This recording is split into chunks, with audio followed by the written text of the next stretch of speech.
Good evening, everybody. Welcome back to No Nonsense News, where we give you the news with no nonsense. I'm your host today, Big Tex Nelson. I'm filling in for Leroy Roperman, and let's get to it. On today's docket, we are here to talk to you today about marijuana laws in Texas. Now, the marijuana laws in Texas, they're not so black and white as many would assume that they are. There's very many differences in the marijuana law realm, such as the difference between legalization and decriminalization. Now, decriminalization is not necessarily legalizing the weed. Decriminalization would be lowering the penalties for possessing the weed. That has already somewhat happened in Texas. Legalization is more of allowing it to be possessed instead of just lowering the penalties. Now, there's also many differences, such as the recreational versus the medical marijuana. So the recreational marijuana is for everybody, whereas the medical marijuana, you got to have a license to get that. You got to have some medical conditions, and you got to qualify for the medical card to get the medical weed. There's also quite a few different types of cannabis. You've got CBD, you've got Delta 8. I mean, hell, they got Delta 9 now. And they got hemp. And it's all essentially the same thing, but in different forms, which just makes it even more complicated for the lawmakers to make laws on this stuff. Legislation is complicated, and that's how it is right now. Why might you ask people are for or against legalization? Typically, people would be for legalization for certain reasons, like, let's say they got medical conditions, as we were talking about earlier, seizures, epilepsy, PTSD. Weed can help with that. They've done studies. It can help potentially. Also, people with hard drug addictions, they got the meth out there. They got alcoholism. In Texas they like to drink. So, the weed could potentially help with that. Maybe. Not maybe. They've done studies. It can help. It can decrease the fentanyl usage or similar overdoses like that by regulating a legal high. And you can get high legally, and it could potentially take over the need for all that meth. But there's also good reasons for these people to be against the legalization of weed. For one, families that have suffered from DUI accidents, people driving under the influence. Those people, might not want legalization to happen, and that's understandable. Higher usage among children. If they start advertising it just like the tobacco, the wacky tobacco is going to get advertised on television. And when they start advertising that, kids might see it, Addiction, reliance, that can all form with weed too, potentially. Also, all the Flamin' Hot Cheetos are going to sell out everywhere. The Flamin' Hot Cheetos are going to be hard to get. They're a munchie snack, I hear. Now, what is the current legal status of marijuana in Texas? Currently, it's mostly illegal. So CBD, which is the other active ingredient in marijuana other than THC, the THC gets you high. The CBD doesn't get you high.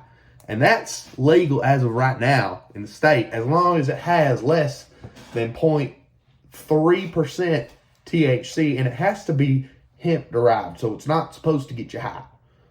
According to TexasCannabis.org, I quote, Texas has some of the most severe penalties for marijuana and the highest number of marijuana-related arrests, end quote.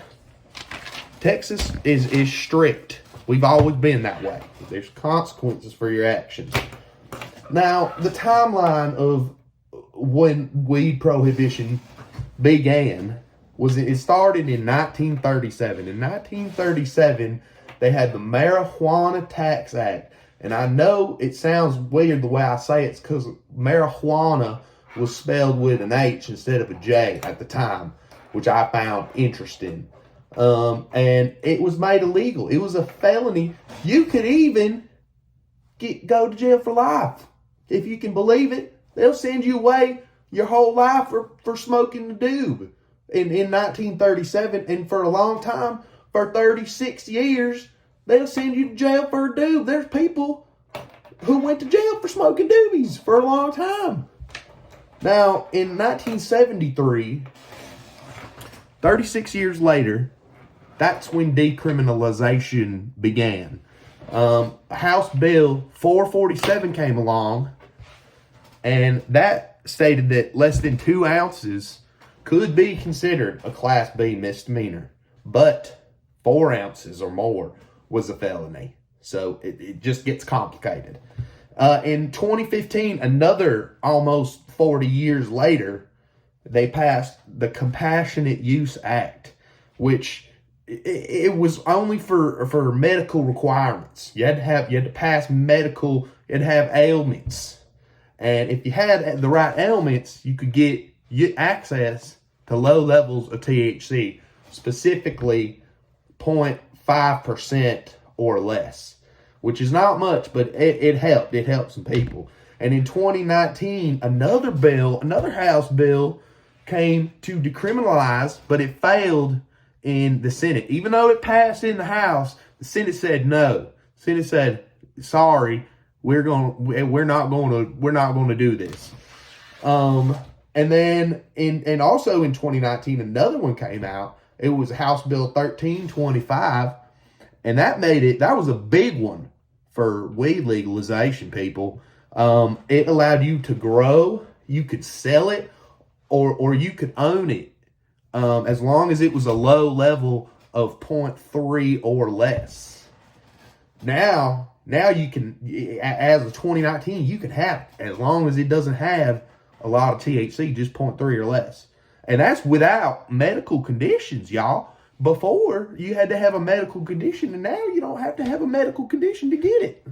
And then in 2021, Greg Abbott, who's a Republican, actually increased, with House Bill 1535, he passed it, and it increased the amount of THC that you could have in your medical weed. It was 0.5 before, now it's 1%.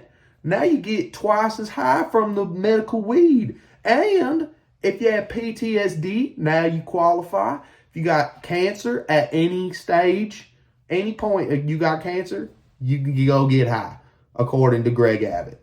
And then you got other bills that are going federally trying to get passed, such as in the 2022, they did the MORE Act, capital M-O-R-E, to legalize federally. It didn't pass, but if they pass it federally, that's going to put some pressure on Texas.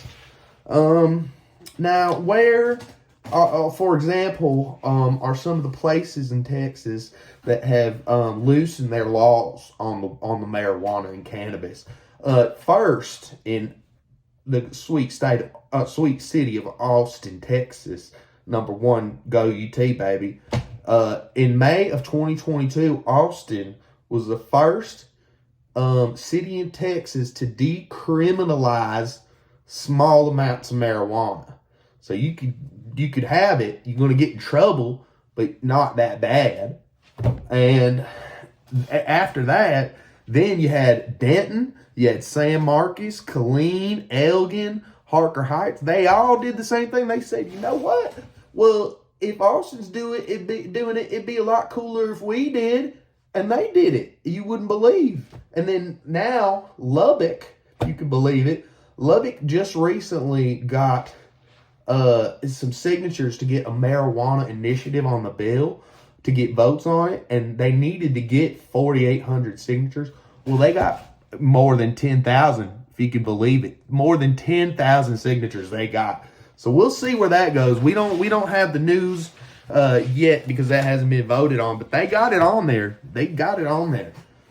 Now, who is typically for or against legalization? Now, I can tell you that typically the people for it are going to be the Democrats, the Libertarians, the Green Party, of course, and a lot of the young voters are for the legalization of weed. They want to smoke the weed.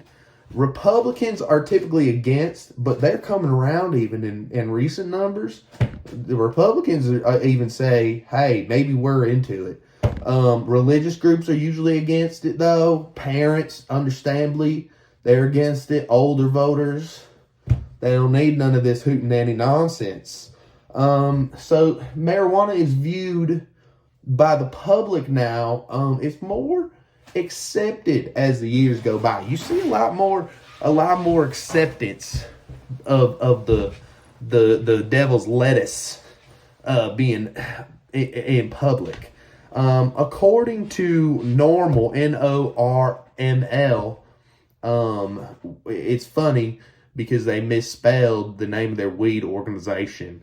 Maybe they're smoking too much. And it's an organization dedicated to legalization. And according to them, arrests are down. Arrests are going down. In possession arrests in 2018, there was, in Texas alone, there was 62,245 marijuana-related possession arrests, or pulled over or charges in any way. And in 2021, there was only 21,324. That's like a third of what it was a few years ago. It's going down, and in the people arrested. The amount of people arrested in those charges in 2018, 83% of the people who were caught with possession were arrested.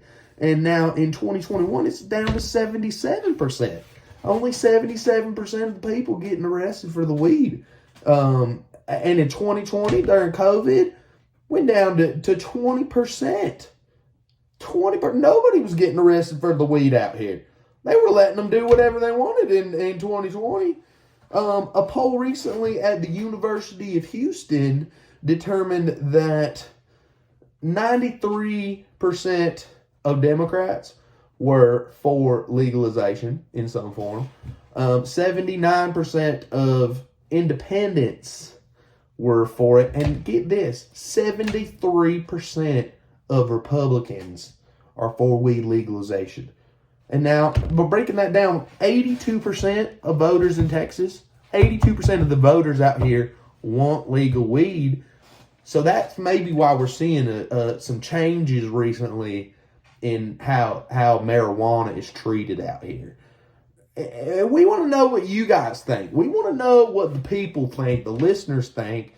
Give us a call. Call our hotline. You know the number. It's 512-WEED-NOW. That's the number. Call us and let us know what you think about the laws, and we'll see you next week. Thanks for dropping by. Yeehaw.